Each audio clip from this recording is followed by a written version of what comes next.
चलिए फ्रेंड्स, आज के इस वीडियो में लेकर आए हैं क्लास 12 वालों के लिए दोस्तों। जितने भी छात्र बिहार बोर्ड से एग्जाम देने वाले हैं उन सभी छात्रों के लिए दोस्तों यहाँ पे फिजिक्स का एक और मॉडल सेट क्वेश्चंस लेकर आए हैं। मैंने आप लोगों को बताया था दोस्तों, काफ़ी सारे इंपॉर्टेंट यहाँ पे मॉडल सेट आने वाले हैं आप सभी के एग्जाम्स के लिए। जो भी छात्र फाइनल एग्जाम्स की तैयारी कर रहे हैं दोस्तों और आने वाले बोर्ड परीक्षा में शामिल होने वाले हैं, इस तरीके के वीडियोज़ को अंत तक सभी देखना। एक एक प्रश्न यहाँ पर इंपॉर्टेंट रहेंगे और सभी सब्जेक्ट का बताऊंगा दोस्तों, है ना। Physics, chemistry, biology, Hindi, English, सभी सब्जेक्ट का मैं आप लोगों को मॉडल सेट लेकर आऊँगा। काफ़ी सारे मॉडल सेट, ठीक है। ये सेट नंबर 2 है दोस्तों। इससे पहले मैंने आप लोग को फिजिक्स का एक सेट दे चुका हूँ।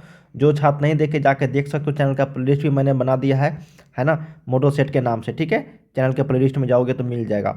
और भी काफ़ी सारे क्वेश्चन का प्रैक्टिस सेट करना चाहते हैं दोस्तों तो इस वेबसाइट की मदद से कर सकते हो। starstudypoint.com गूगल पे लिखना, लिंक डिस्क्रिप्शन में है, ठीक है ना। ये ऑफिशियल वेबसाइट है दोस्तों इसी चैनल का। काफ़ी सारे इंपॉर्टेंट क्वेश्चन और लाखों छात्र यहाँ से तैयारी कर रहे हैं वेबसाइट गूगल के माध्यम से, ठीक है। तो इस पे जाके आप लोग तैयारी कर सकते हो बिल्कुल फ्री ऑफ कॉस्ट में।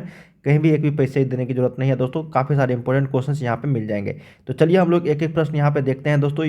वीडियो को लाइक कर लीजिएगा, चैनल को सब्सक्राइब करके बेल आइकन को प्रेस कर देना।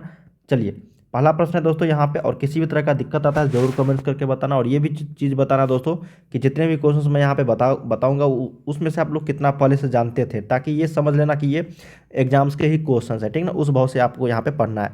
चलिए बिना किसी देरी के हम लोग पहला प्रश्न करते हैं।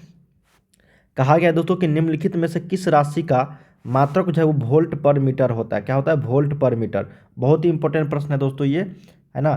तो देखिए इलेक्ट्रिक फील्ड का दोस्तों विद्युतीय क्षेत्र का जो राशि होता है, मात्रक होता है, वो होता है आपका वोल्ट पर मीटर। क्या होता है? वोल्ट पर मीटर। तो ऑप्शन नंबर क्या हो जाएगा यहाँ पे? एक का डी करेक्ट हो जाएगा। वोल्ट पर मीटर होता है किसका? इलेक्ट्रिक फील्ड, विद्युतीय क्षेत्र का, ठीक है, ईएफ का। चलिए नेक्स्ट प्रश्न देखते हैं, सेकेंड नंबर। कहा गया है दोस्तों कि इनमें से कौन विद्युत क्षेत्र की तीव्रता का मात्रक होता है। देखिए विद्युत क्षेत्र की जो तीव्रता का मात्रक यहाँ पे पूछा गया है वो था वोल्ट पर मीटर होता है। बिल्कुल, वोल्ट क्या होता है? वोल्ट पर मीटर होता है, ठीक है ना, विद्युत क्षेत्र की मात्रक। लेकिन यहाँ पे पूछा गया कि विद्युत क्षेत्र की तीव्रता का मात्रक क्या होता है, ठीक है ना। वो हुआ था विद्युत क्षेत्र का। ये पूछा गया है कि विद्युत क्षेत्र की तीव्रता का, है ना, इलेक्ट्रिक फील्ड इंटेंसिटी का। तो यहाँ पे चार ऑप्शन दिए गए, कूलम, न्यूटन, वोल्ट या फिर न्यूटन पर कूलम। देखिए दोस्तों विद्युतीय क्षेत्र की तीव्रता का जब पूछा जाएगा तो वो हो जाएगा आपका न्यूटन पर कूलम। क्या हो जाएगा? न्यूटन पर कूलम। जो ऑप्शन नंबर आपका डी में है यही करेक्ट हो जाएगा। इसमें कन्फ्यूजन मत होना। जब तीव्रता लगा रहे दोस्तों, है ना, इंटेंसिटी लगा रहे तो आप लोग को न्यूटन पर कूलम लगाना है इलेक्ट्रिक फील्ड में। जब इलेक्ट्रिक फील्ड की बात आए तो वो आपका वोल्ट पर मीटर हो जाएगा, ठीक है। चलिए थर्ड नंबर प्रश्न देखते हैं। कहा गया है आपका कि किसी किसी चालक की विद्युत धारिता का जो व्यंजक होता है वो क्या होता है। देखिए किसी चालक की विद्युत धारिता का व्यंजक बहुत ही सिंपल है दोस्तों, है ना। इसका फॉर्मूला होता है, देखिए क्यू बराबर होता है आपका सी भी। क्या होता है? क्यू बराबर सी भी, ठीक है। इस फार्मूला से आप लोग निकाल सकते हो क्या होता है, क्यू बराबर सी भी। अब यहाँ से सी पूछा गया है, सी से यहाँ पे कैपेसिटर मतलब धारिता, ये सी का मतलब यहाँ पे क्या हुआ? धारिता, ठीक है। तो यहाँ पे धारिता बराबर क्या हो जाएगा? क्यू, ये भी को नीचे में लेकर आ जाएगा तो क्यू बटा भी हो जाएगा। जो ऑप्शन नंबर आपका ए में है यही करेक्ट हो जाएगा। सी बराबर क्या हो जाएगा? क्यू बटा भी, या फिर क्यू बराबर क्रॉस मल्टीप्लिकेशन करेंगे क्यू बराबर सी भी, ठीक है। ये फार्मूला याद रखिएगा, क्यू बराबर सी भी। उसी फार्मूला से ये तीनों फार्मूला निकल जाते हैं। पूछा जाता रहा है दोस्तों विद्युतीय धारिता का व्यंजक, ठीक है ना, कैपेसिटेंस का। चलिए ऑप्शन नंबर यहाँ पे ए से उत्तर हो जाएगा। फोर्थ नंबर देखते हैं। वीडियो को शेयर जरूर कर दीजिएगा दोस्तों, है ना, काफ़ी सारे छात्र यहाँ पे देख पाएंगे। चलिए नेक्स्ट क्वेश्चन है फोर्थ नंबर। किसी विद्युतीय क्षेत्र में चालक को रखने पर उसके अंदर विद्युतीय क्षेत्र का जो मान होता है वो क्या होता है। देखिए किसी भी विद्युतीय क्षेत्र में अगर हम लोग चालक को रखते हैं, कंडक्टर को रखते हैं, ठीक है, तो उसके अंदर का जो इलेक्ट्रिक फील्ड का मान होगा दोस्तों, वैल्यू होगा, विद्युतीय क्षेत्र का जो मान होगा वो ऑटोमेटिक क्या होगा? घट जाएगा, बढ़ जाएगा, शून्य हो जाता है या फिर अपरिवर्तित रहता है, ठीक। तो क्या हो जाता है? शून्य हो जाता है, ठीक है ना। उसके अंदर का जो विद्युतीय क्षेत्र का मान होता है वो लगभग जीरो हो जाता है, बिकम्स जीरो। ऑप्शन नंबर यहाँ पर क्या हो जाएगा? सी करेक्ट हो जाएगा, शून्य होता है, ठीक है ना। ये प्रश्न बहुत बार प्रश्न देखने को मिलेंगे प्रीवियस ईयर्स में, तो याद रखिएगा ऑप्शन नंबर यहाँ पे सी हो जाएगा, जीरो। चलिए फिफ्थ नंबर कहते हैं कि किसी वस्तु का परावैद्युत स्थिरांक हमेशा अधिक होता है किससे। देखिए दोस्तों किसी भी वस्तु का परावैद्युत स्थिरांक जो होता है वो हमेशा जो है एक से पॉजिटिव होता है। क्या होता है? हमेशा एक से ज़्यादा। तो क्या होगा? उत्तर नंबर सी हो जाएगा यहाँ पे पाँच का। हमेशा क्या होगा? एक से ज़्यादा होगा, ठीक है ना, एक से ज़्यादा होगा, ठीक है। Option number C. चलिए अगले प्रश्न की ओर हम लोग बढ़ रहे हैं। यहाँ पे 6 नंबर कहा गया आपका किसी संधारित्र की धारिता का मात्रक। देखिए अभी जस्ट हम लोगों ने पढ़ा कि धारिता का जो फॉर्मूला होता है C बराबर Q बटा भी, क्या होता है Q बटा भी, ठीक है। इसका मात्रक पूछा गया है आप लोगों से, तो क्या होगा बताओ। किसी भी संधारित्र का धारिता का जो मात्रक होता है उसको हम लोग क्या बोलते हैं बताओ, फैराडे। क्या बोलते हैं, फैराडे, जिसको हम लोग F से निरूपित करते हैं। तो सही उत्तर क्या हो जाएगा यहाँ पे, फैराड। अगर आप लोगों को फार्मूला पूछा जाएगा Q बटा भी हो जाएगा, लेकिन जब आप लोग को मात्रक पूछाएगा उसको हम लोग क्या लिखते हैं, फैराडे में, ठीक है। ऑप्शन नंबर क्या हो जाएगा यहाँ पे, C करेक्ट हो जाएगी, फैराडे। चलिए अगला प्रश्न देखते हैं। कहा गया है कि आवेशित खोखले गोलाकार चालक के केंद्र पर क्या चीज़ का मान, यहाँ पे पूछा गया है कि आवेशित खोखला गोलाकार है ना, हॉलो स्फेरिकल कंडक्टर है दोस्तों। उस पर पूछा गया है कि विद्युत क्षेत्र एवं विद्युत विभव दोनों ही शून्य होते हैं। विभव शून्य होता है, विद्युत क्षेत्र नहीं। विद्युत क्षेत्र शून्य होता है, विभव नहीं, या फिर दोनों ही शून्य नहीं होते हैं। देखिए जब भी पूछा जाएगा कि आवेशित खोखले गोलाकार चालक के केंद्र पर विद्युत क्षेत्र शून्य होता है, क्या होता है, electric field is zero, potential is note, ठीक है ना। तो ऑप्शन नंबर यहाँ पर क्या हो जाएगा, C हो जाएगा। पूछा जाएगा कि आवेशित खोखले गोलाकार चालक के केंद्र पर इलेक्ट्रिक फील्ड का मान 0 होगा, पोटेंशियल का मान 0 नहीं होगा, ठीक है, मतलब विभव का मान 0 नहीं होगी। तो ऑप्शन नंबर क्या हो जाएगा, 7 का C। नेक्स्ट है 8 नंबर। देखिए इस तरीके के प्रश्न जो है 8 नंबर दोस्तों कई बार देखने को मिलेंगे ये प्रश्न, ठीक है। कहा गया कि 4 संधारित्रों में प्रत्येक की धारिता 2 माइक्रोफैरड है। चलिए ठीक है, उसको एक 8 माइक्रोफैरड का संधारित्र बनाने के लिए उन्हें जोड़ना होगा किस क्रम में। देखिए जो इलेक्ट्रिक होता है दोस्तों, विद्युत है ना, उसका उल्टा होता है संधारित्र में, ठीक है। क्या होता है उसका उल्टा, करंट से कैपेसिटर में। तो वहाँ पे हम लोग सीरीज में जोड़ते थे, अगर ज़्यादा हम लोग को यहाँ पे लाना रहता था तो, ठीक है। यहाँ पे क्या होगा आपका, समांतर में जोड़ा जाएगा, क्या हो जाएगा, समांतर। तो यहाँ पे से उत्तर क्या हो जाएगा, 8 का B आपका समांतर क्रम में। कैसे देखो दोस्तों, यहाँ पे 2 माइक्रोफैरड का दिया गया है आपको प्रत्येक धारिता। अगर यहाँ पे 8 माइक्रोफैरड हम लोग को लाना है तो 8 माइक्रोफैरड कैसे होगा, 2 को 4 बार जोड़ना पड़ेगा। तो जोड़ते जोड़ते ये किस में बनाया जाता है आपको, समांतर क्रम में, अधिकतम धारिता प्राप्त करने के लिए, मैक्सिमम धारिता प्राप्त करने के लिए। तो क्या होगा, समांतर क्रम में, ठीक है। श्रेणी क्रम में इसका उल्टा हो जाता है दोस्तों करंट से, ठीक है ना, करंट से यहाँ पे उल्टा हो जाता है। ये श्रेणी क्रम में आप लोगों का करंट में होगा, ये समांतर क्रम जो होगा वो आपका करंट में समांतर क्रम के अकॉर्डिंग हो जाता है। तो यहाँ पे से उत्तर क्या हो जाएगा, ऑप्शन नंबर B। इसको एक बार जरूर अच्छे तरीके से देख लेना, कई सारे छात्र यहाँ पे गलती कर देते हैं। चलिए 9 नंबर देखते हैं कि यदि कई संधारित्र उपलब्ध हो तो उनके समूहन से, देखिए उच्चतम धारिता, अभी जस्ट हम लोगों ने बताया कि उच्चतम धारिता प्राप्त करने के लिए जो जोड़ना पड़ेगा हम लोग को, वो जोड़ना पड़ेगा किस में, पैरेलल सीरीज में, पैरेलल में, ठीक है ना, समांतर क्रम में। तो ऑप्शन नंबर क्या हो जाएगा, B करेक्ट हो जाएगा। अगर यहाँ पर पूछता न्यूनतम, तो न्यूनतम के लिए दोस्तों आपको क्या करना है, श्रेणी क्रम में जोड़ा जाना चाहिए, ठीक है। तो ऑप्शन नंबर यहाँ पर क्या हो जाएगा, आपका B करेक्ट हो जाएगी, 9 का B। चलिए 10 नंबर देखते हैं। कहा गया कि आवेश वितरण से क्या होता है बताओ। आवेश वितरण से क्या हो जाएगा, ऊर्जा का ह्रास होगा, ऊर्जा की वृद्धि होगी, ऊर्जा का मान नियत रहेगा, या फिर इनमें से कोई नहीं। देखिए जब भी आवेश का वितरण होगा दोस्तों, वितरण, तब क्या वैल्यू होगी। देखिए जब भी आवेश का वितरण हो जाता है तो उसमें ऊर्जा का ह्रास होता है, लॉस ऑफ एनर्जी होती है। तो ऑप्शन नंबर क्या हो जाएगा यहाँ पे, 10 का A करेक्ट हो जाएगा, लॉस हो जाएगा एनर्जी का। तो ऑप्शन नंबर यहाँ पे 10 का A। अब देखिए 11 नंबर जो है, कहा गया है कि संधारित्रों के समानांतर संयोजन में जो राशि प्रत्येक संधारित्र के समान रहती है वह क्या कहलाता है। संधारित्रों के समांतर संयोजन में जो राशि प्रत्येक संधारित्र के लिए समान रहती है उसको हम लोग क्या बोलते हैं, आवेश, ऊर्जा, विभवांतर, या फिर धारिता। देखिए दोस्तों यहाँ पे सही उत्तर हो जाएगा आपका विभवांतर, पोटेंशियल डिफरेंस। क्या हो जाएगा, पोटेंशियल डिफरेंस। संधारित्रों के समांतर संयोजन में जो राशि प्रत्येक संधारित्र के लिए जो समान होगा वो आपका पोटेंशियल डिफरेंस हो जाएगा, मतलब विभवांतर। ऑप्शन नंबर यहाँ पे C के साथ चलना है। चलिए नेक्स्ट प्रश्न देखते हैं। 12 नंबर कहा गया है कि समान धारिता के n संधारित्रों को पहले समांतर क्रम में, फिर उसके बाद श्रेणी क्रम में जोड़ दिया जाता है। दोनों अवस्थाओं की तुल्य धारिता का अनुपात। देखिए अनुपात पूछा गया है, पढ़ लो और अच्छे तरीके से समझ लो इसको, ठीक है ना, क्योंकि संधारित्र में और आपको विद्युत धारा में भी पूछा जाएगा, करंट वाले में भी, ठीक है, इसी तरीके से। तो देखिए कहा गया है कि n संधारित्र है, ठीक है, पहले समांतर क्रम में जोड़ा गया है। तो समांतर क्रम में अगर जोड़ते जोड़ते यहाँ पे n+n+n अगर जोड़ते चले जाएंगे दोस्तों इस तरीके से, ठीक है, उसके बाद आप लोग को यहाँ पे उसके बाद श्रेणी क्रम में, तो श्रेणी क्रम में क्या होता है 1/n+1/n+1/n इस तरीके से दोस्तों। तो इसका जो अनुपात हो जाता है ना, ये आप लोग को यहाँ पे बताना है, ये होता है आपका n² के बराबर। क्या होता है n² के बराबर। तो ऑप्शन नंबर यहाँ पे क्या हो जाएगा, सी करेक्ट हो जाएगी, ठीक है। जितना भी n संधारित्र है, चाहे समांतर क्रम में हो या फिर श्रेणी क्रम में, दोनों का अनुपात अगर पूछा जाए, पहले समांतर क्रम का उसके बाद श्रेणी क्रम का, तो ये हो जाएगा आपका n²। अगर इसी में कर दिया जाए उल्टा कि पहले श्रेणी क्रम में फिर उसके बाद समांतर क्रम में, तो आंसर इसका बदल जाएगा, ठीक है, 1/n² हो जाएगा। इसको आप लोग को यहाँ पे ध्यान रखना है। चलिए 13 नंबर देखते हैं। कहा गया है कि विभव प्रवणता बराबर होता है। देखिए विभव प्रवणता ये सूत्र है दोस्तों, सही उत्तर हो जाएगा आपका dV/dx के। क्या होता है dV/dx के। ऑप्शन नंबर यहाँ पे सी करेक्ट हो जाएगी।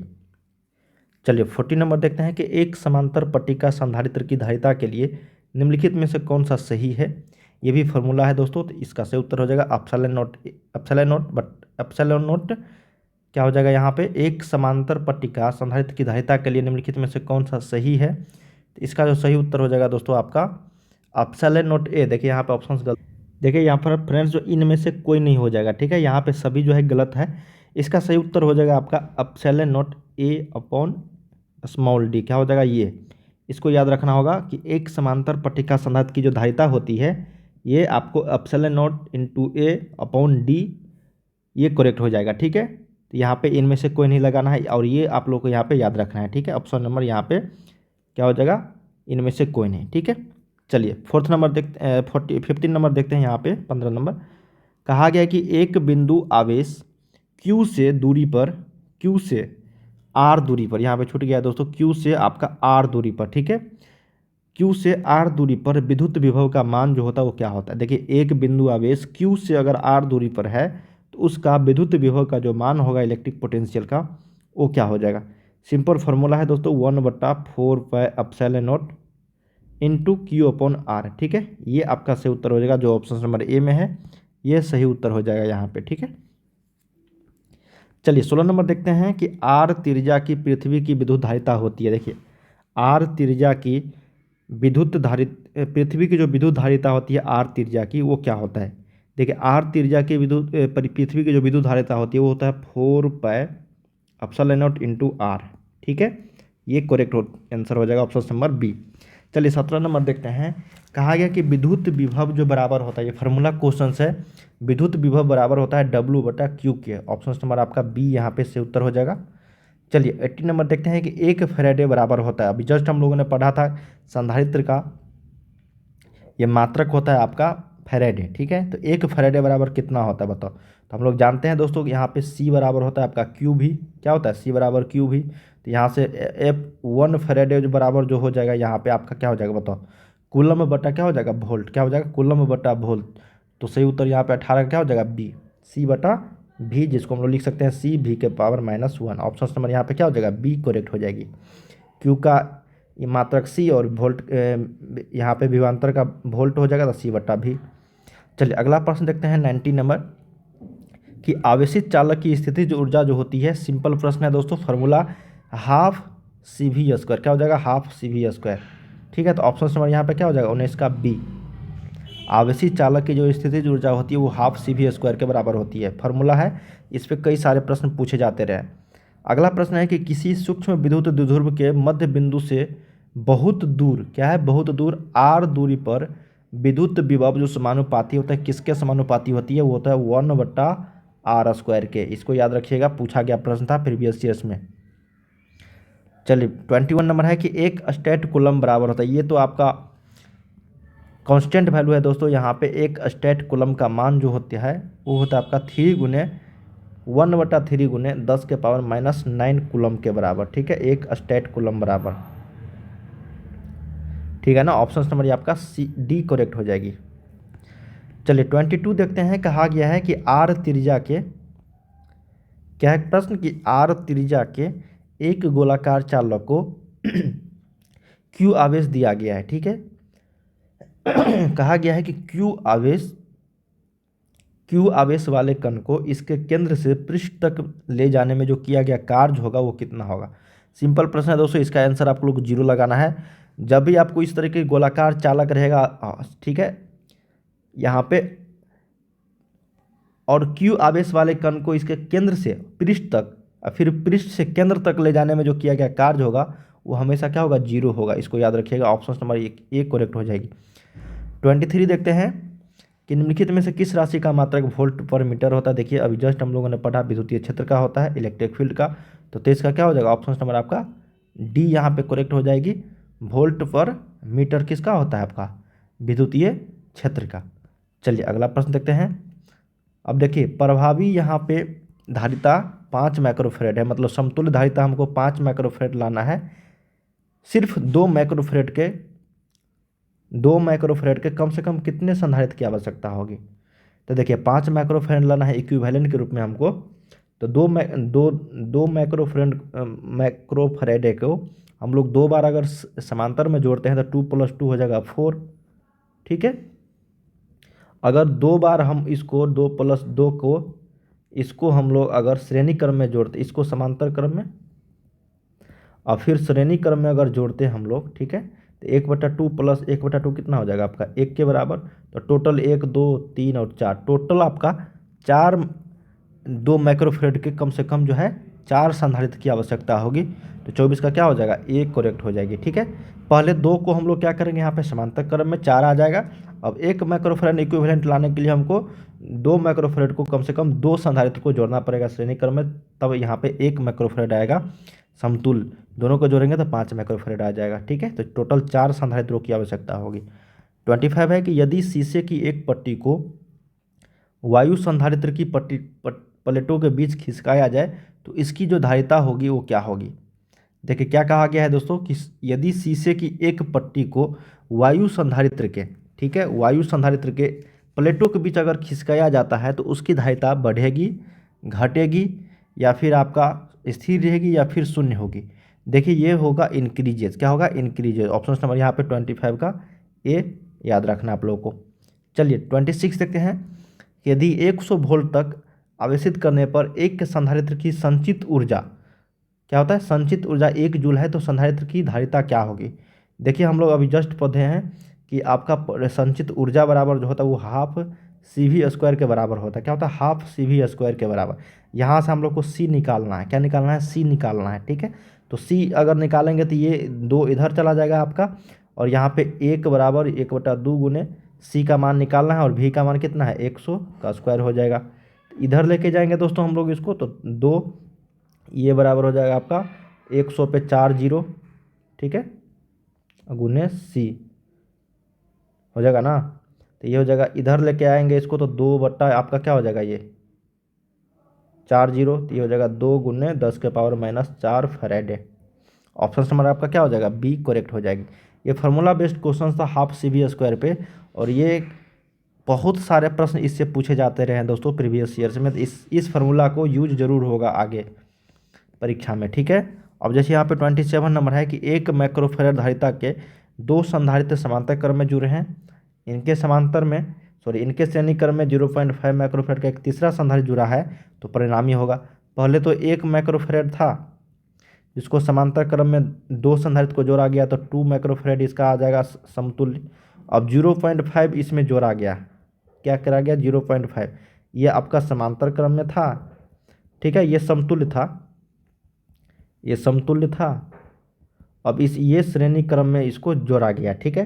तो क्या हो जाएगा, 1/2 + 1/0.5 हो जाएगा ना। तो इसको अगर कैलकुलेशन करोगे आप लोग, ये आपका कितना हो जाएगा बताओ, ये ऊपर चला जाएगा तो ये 10 हो जाएगा, तो 10, ये आपका 5 + 20 यही ना होगा। अब बट्टा में आपका ये हो जाएगा 25/10, ठीक है। इसको अगर हम लोग भाग देंगे दोस्तों तो ये आपका कितना हो जाएगा बताओ, 0.4 माइक्रोफेरेड के बराबर हो जाएगा, ठीक है। ये आपका ये होता है ना 1 आपका C इक्विवेलेंट, ठीक है। तो ये हो जाएगा 10/25, तो ये हो जाएगा 0.4। ऑप्शन नंबर आपका क्या हो जाएगा, डी करेक्ट हो जाएगा। सिंपल प्रश्न था, थोड़ा सा दिमाग लगाना था, पूछा जाता रहा है प्रीवियस ईयर्स में कई बार।